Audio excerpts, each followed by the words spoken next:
Hello दोस्तों, नमस्ते। मैं उमा आप सबको मेरे चैनल पे स्वागत करती हूँ।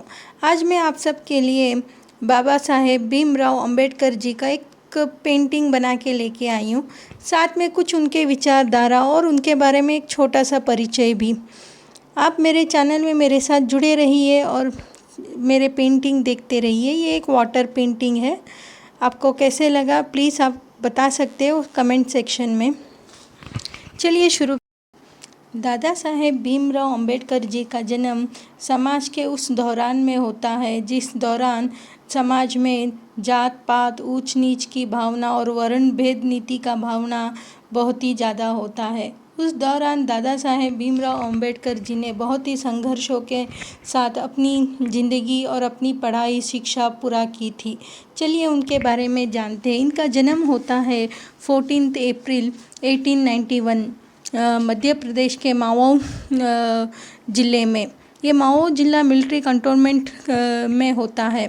इनके पिताजी रामजी मौलाजी सकपाल जो इंडियन ब्रिटिश आर्मी में एक सूबेदार मेजर रैंकिंग में रहते हैं और इनकी माता श्री भीमाभाई सकपाल। बाबा साहेब भीमराव अंबेडकर जी अपने माता पिता के 14th चाइल्ड होते हैं और इनको 2 धर्म पत्नियां होती है। पहली पत्नी रमाबाई भीमराव अंबेडकर और दूसरी पत्नी सविता भाई भीमराव अंबेडकर। रमाबाई भीमराव अंबेडकर और डॉक्टर अंबेडकर जी को 5 संतान होते हैं, 3 बेटे और 2 बेटियां। उनका पहला बेटा बलराम अंबेडकर, दूसरे आनंदराव अंबेडकर, तीसरे भीमराव अंबेडकर और 2 बेटियां होती हैं मंजुला और तुलासा।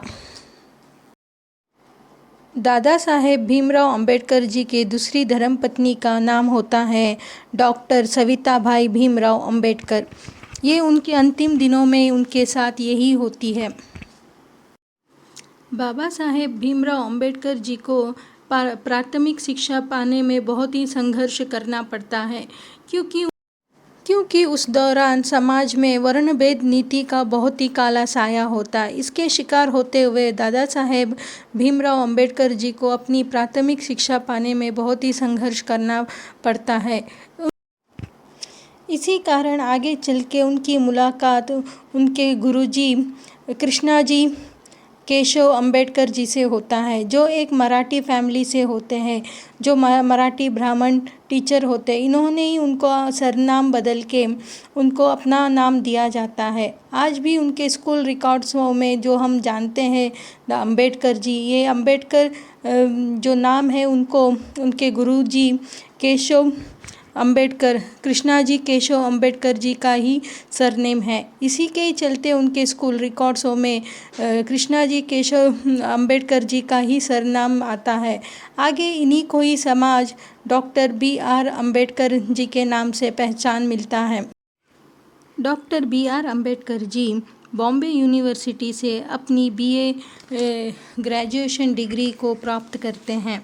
साल था 1912। विषय था पॉलिटिकल साइंस और इकोनॉमिक्स। इसी ठीक अगले ही साल यानी 1913 में इनका परफॉर्मेंस इतना अच्छा था कि कॉलेज बॉम्बे यूनिवर्सिटी से इनको स्कॉलरशिप से भी नवाजा जाता है। स्कॉलरशिप का नाम होता है सयाजी राव गायकवाड़। इस स्कॉलरशिप से उन्होंने अपनी आगे की एजुकेशन पूरी की और आगे चल के बड़ौदा के जो महाराज होते हैं उनके मदद से उन्होंने PhD और MA की degree Columbia University New York USA में प्राप्त करते हैं।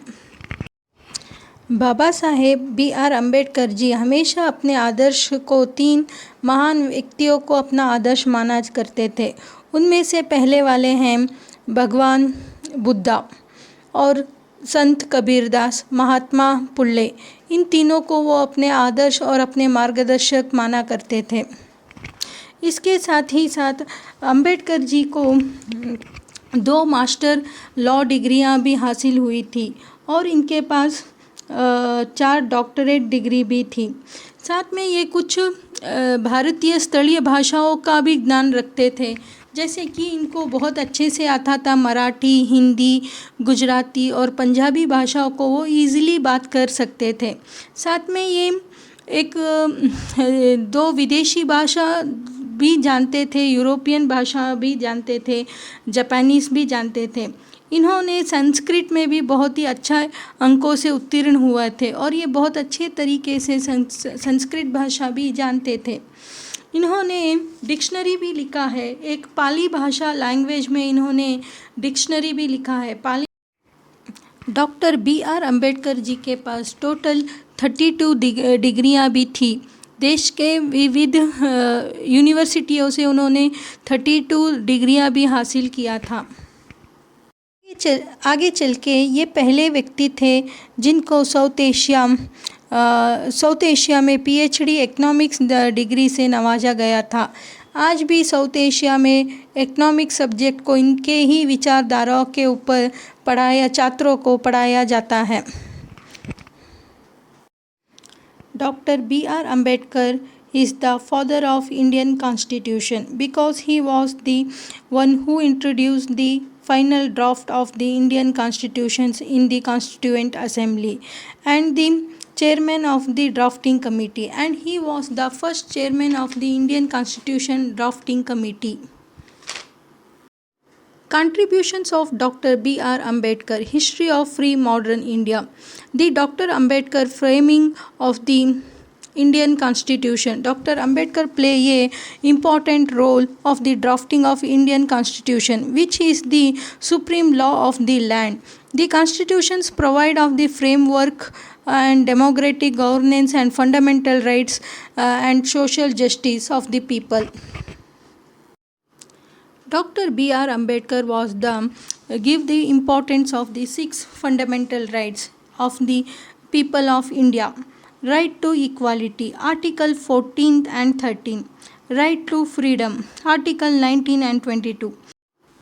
Right to exploitation, Article 23 and 24. Right to freedom of religious, Article 25 and 28.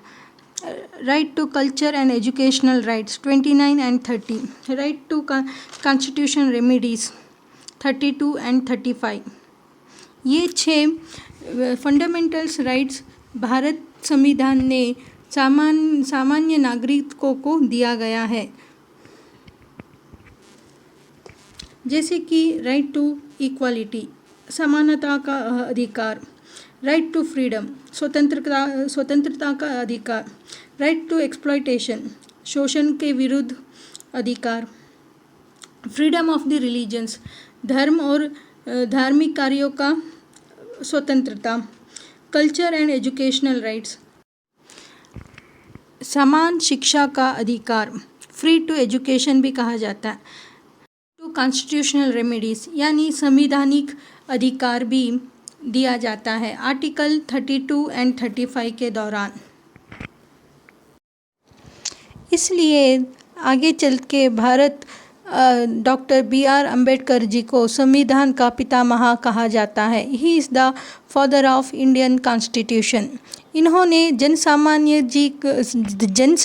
का जीवन को अच्छे से और कानून के दायरे में कैसे रखना चाहिए और उनको किस तरह उनका संवैधानिक अधिकार एक इंसान को ज़रूरी होता है, ये सब इनके ही ड्राफ्टिंग से हमें मिलता है। आज भी हम अपने देश में कानून सुव्यवस्था इनके ही विचारधाराओं पर चलता है। ये सब था डॉक्टर B.R. अम्बेडकर जी का कंट्रीब्यूशंस ऑफ इंडियन कॉन्स्टिट्यूशंस।